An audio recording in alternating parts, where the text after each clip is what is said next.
Assalamualaikum warahmatullahi wabarakatuh. Halo teman-teman semuanya. Perkenalkan, nama saya Muhammad Alvin Hidayat, mahasiswa UIN Malang, program studi Ilmu Al-Quran dan Tafsir.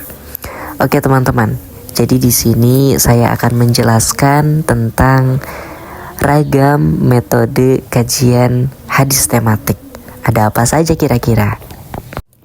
Sebelum kita melangkah lebih jauh pada ragam penelitian kajian hadis tematik, kita perlu mengetahui dulu teman-teman bahwasanya tematik hadis menjadi metode yang dapat disebut efektif dalam memahami hadis.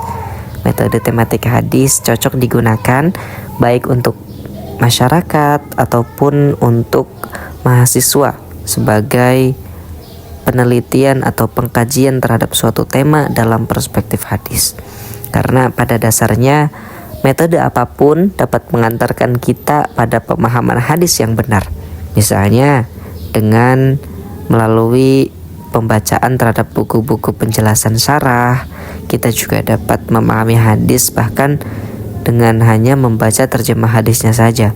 Akan tetapi, jika ingin memahami hadis secara utuh, maka metode tematik hadis merupakan salah satu yang tepat untuk digunakan.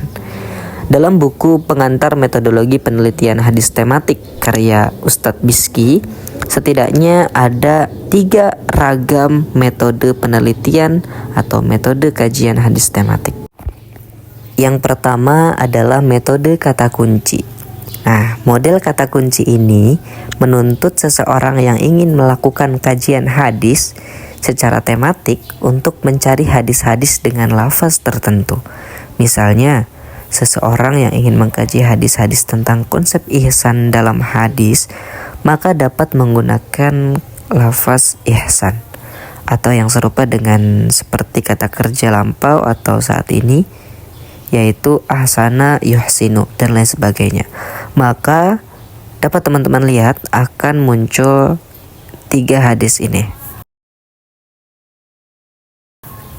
Nah, 3 hadis di atas itu dicari berdasarkan kata kunci ihsan yang memiliki makna yang berbeda-beda.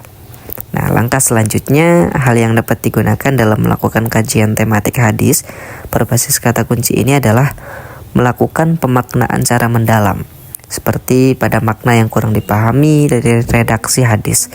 Setelah itu, proses analisis tema yang dikaji berdasarkan hadis dilakukan. Terakhir adalah menyimpulkan hasil dari pembahasannya. Kemudian yang kedua adalah metode tematis analitis. Metode ini adalah pengkajian hadis secara tematik dengan basis tema-tema tertentu pada hadis tertentu. Dengan metode ini, mencari hadis-hadis serupa yang mendukung dan melihat latar belakang setiap jalur periwayatan sangat diperlukan. Langkah ini dilakukan untuk mendapatkan suatu pemahaman yang utuh. Metode ini didasarkan pada kenyataan bahwa ada kalanya hadis diriwayatkan secara singkat pada satu jalur dan diriwayatkan secara panjang pada riwayat lainnya. Ada pula satu hadis diriwayatkan menggunakan lafaz yang rumit, sedangkan pada jalur lainnya diriwayatkan dengan lafaz yang redaksi yang mudah dipahami. Sebagai contoh, seseorang yang ingin memahami hadis mengenai isbal atau memakai pakaian yang terurai hingga melebihi mata kaki. Hadis yang dijadikan patokan semisal adalah hadis riwayat Muslim yang menyatakan bahwa Allah tidak akan melihat orang yang menjulurkan pakaiannya melebihi mata kaki. Kemudian yang terakhir dalam buku ini dijelaskan adalah metode tematik konseptual. Metode tematik konseptual cakupannya lebih luas dari sekedar lafaz hadis Nabi. Metode ini dapat digunakan untuk menjawab isu-isu terkini dengan menggunakan hadis.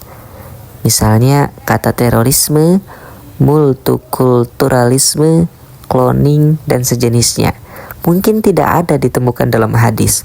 Akan tetapi secara sederhana, terorisme misalnya dapat ditemukan dalam hadis-hadis yang memiliki tema larangan mengancam dan larangan membunuh dan lain sejenisnya.